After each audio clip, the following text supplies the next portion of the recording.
throw, Rich Boyne. But told us to be careful. His stand-up was not bad, and he showed that. He's definitely shown some solid stand-up against the Muay Thai fighter, Rich Boyne.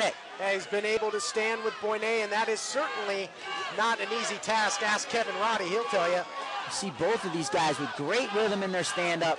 Neither one getting jittery. Very impressive for two guys wearing 4-ounce gloves with lots of power. Not overreacting to any punches. And Aviles goes upstairs. It was blocked by Boyne, but you see the sweat flying. Joseph Aviles has a lot of snap behind those kicks. If he hits one, it could be the beginning of the end. I'll tell you what, I'd like to see Boyne follow that combination of punches with a kick to the leg there. It's wide open for him if he wants to throw it. He gets Aviles walking backwards with those punches. Want to change levels there. One of the things about being able to punch and kick, Todd, is you can go to someone's head, their body, or their leg. And when you can go to 3 different levels, it's very hard for someone to defend all 3 levels while you're striking. Yeah, big right hook attempt there moments ago by Aviles. And it's been a while now since Boyne has been able to put punches together. We saw that big flare, and he goes downstairs again. I did not see that. Looked like Aviles was throwing a round kick with the right leg, and as Boyne rushed in, the knee, which Aviles had leading that round kick, came right into the groin. Let's take a look back at that and see what happened. It looks like that knee hit there. Hard to tell whether or not it landed flush or not, but you have to trust Rich Boyne. He's a tough guy. Don't think he's going to take the easy out there. Yeah, I don't think so either. I don't look for Rich Boyne to be winning any Oscars anytime soon. I'm sure he got caught there. Maybe still also feeling the effects of that first one that was flush. You know, we talked about being on the button sometimes with a knockout. Well, that knee kick was on the button in the groin, which you hate to see.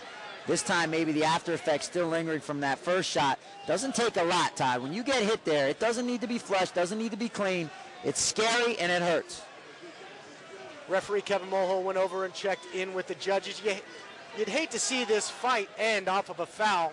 Certainly, we want to see a winner, but I'll tell you what, I know Rich Boyne pretty well from the previous Ring of Combat tournaments. He has something to prove. He's not going to stop just because of these strikes, you know. But the question is, does it take so much out of him that he's not able to come back and win this fight?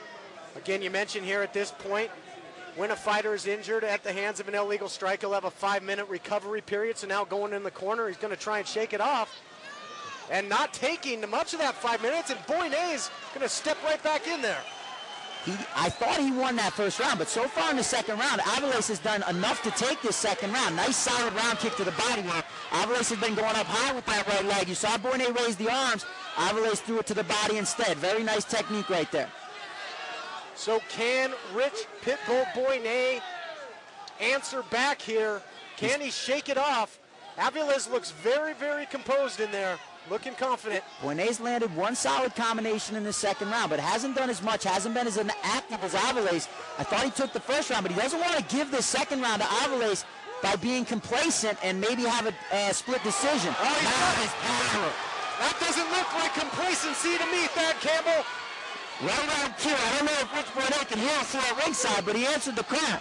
That left hand was straight down the back. You see sometimes with wrestlers, guys that aren't really strikers, they throw those punches where Boyne's punches are going straight at the head of Aviles. I'll tell you what, Boyne is nicknamed the Pitbull, but he could not be nicknamed the Cobra. He was coiled up there, and then he absolutely, with a big strike at Aviles. Now, who is going to be able to pour it on here as we get closer and closer to the end of the fight? You look at the right eye of Aviles, and you can see where Rich Boyne's found a home for his left hand. Nice jab by Aviles, reaching, kept his body behind that jab, so Boyne wasn't able to counter it. But in MMA, you won't see that fluttering jab that you see in boxing. You're going to see somebody push their whole body into that jab, trying to knock people out constantly.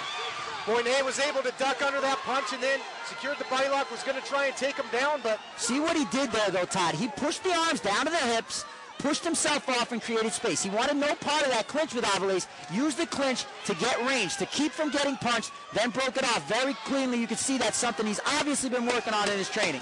Aviles has been unable to get the clinch yet, and certainly doesn't want it now. I told you earlier, Aviles' left hand is starting to drag. You saw Rich Boyne use the right hook over the top. So very interesting and unorthodox here. We had a lot of strange going-ons in this fight. It's going to be interesting to see what the judges come up with score-wise. I tell you, I hate to be greedy here, but it's been so entertaining. I would love to see an overtime round, Thad. I wouldn't mind seeing a third round here, but I think if you're going to let the faces tell the story, that you're going to have a decision victory here for Rich Boyne. I thought he did enough in both rounds. He put a welt on Avilase's face in the first round, put another nice cut on his face, a welt in the second round. So usually that's pretty telling for the judges. If it's a stand-up war, there were no takedowns, nothing happened on the ground, it's purely stand-up, they're going to decide based on who did the most damage. Avilase was more active. I think Boyne landed almost as much as Avilase and definitely did more damage with his strikes. Well, Thad, and now we take a look here towards the end of round 2. You mentioned it was, as you said, right on cue. Said that Boyne had been complacent, but then here you see this flurry, the big left hand. Were those final flurries at the end of round 2 enough to put Boyne over the top and take round 2? It's in the hands of the judges. Time will tell at this point. I think Boyne pulled it off, man. I thought that second round was going the way of Avilase. Boyne, that last few seconds, it doesn't take a lot in a stand-up fight with 4-ounce gloves to change the decision of the judges. Avilase was landing shots, but never really did anything to take Boyne out of his pocket there. He was staying right in there close. When Boyne landed those punches on Avilase, you see Avilase is backed up by those strikes, and that leaves an impression on a judge, right? They want to see who's controlling the ring, who's showing effective aggressiveness. Boyne definitely did that. Let's go up to the official word. We're going one more round. We're going to go at it again, and this place comes alive. Crowd at the Tropicana in Atlantic City is going bananas. We're going to see a third round. Todd, now you know why I'm sitting as the analyst and not as the referee. Crowd coming to life soundly behind Rich Boyne of Team Tiger Showman, as you mentioned. Let's see, Todd, if Rich Boyne can repeat his performance in the first round of the Tournament of Champions and score a third round knockout. Fought Kevin Roddy back in that tournament back in November of 2006. After splitting the first 2 rounds, was able to come up with a thunderous knockout early in the third round. Sure was. Rich Boyne, no stranger to going into deep water in these tournament fights. Can he score the big win again? Avilase, do you think maybe lucky to have this second lease on life here in this fight? Hey, as I said, I thought Boyne did enough in both rounds to win it, but I'm not the judge. The judges decided that it was a split decision. They thought Avilase was active enough and landed enough strong shots to win at least one of those 2 rounds. So here we are. We're in the third round. Boyne is going to have to show a little bit more to the judges if he wants to win this fight. Yeah, you really do have to be a beast as advance in this Beast of the Northeast tournament. You got to win decisively. Who wants it more in overtime? So far, it's been Avilase in this third round taking advantage. Landed a nice jab, snapped the head back of Boyne. That's the first time I've seen him snap Boyne's head back. Boyne attempt there at the inside leg, kicked in.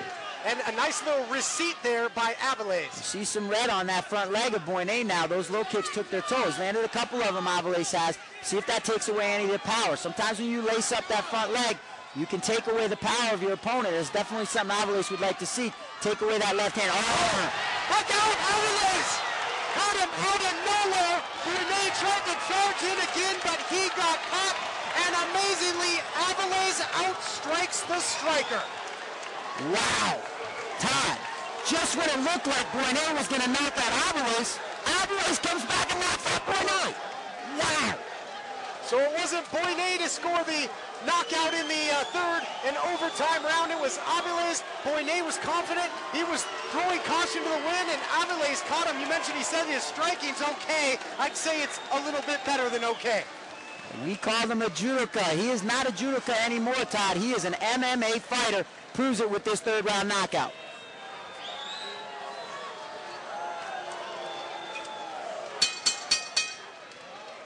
Ladies and gentlemen, at 1 minute and 30 seconds of the third round, winner by knockout, taking on the blue corner,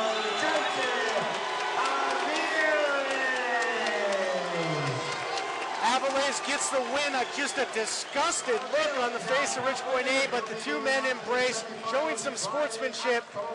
It was a war from the opening bell.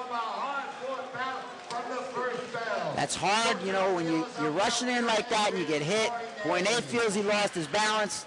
Referee Kevin Mulhall, I'll tell you what Avilase did. He jumped right on top of him, did not give referee Dan Mulhall any chance to look in, or Kevin Mulhall, excuse me, any chance to look in there and see if Boyne was okay in his eyes, because Avalos jumped on and started punching. A beautiful show of how you need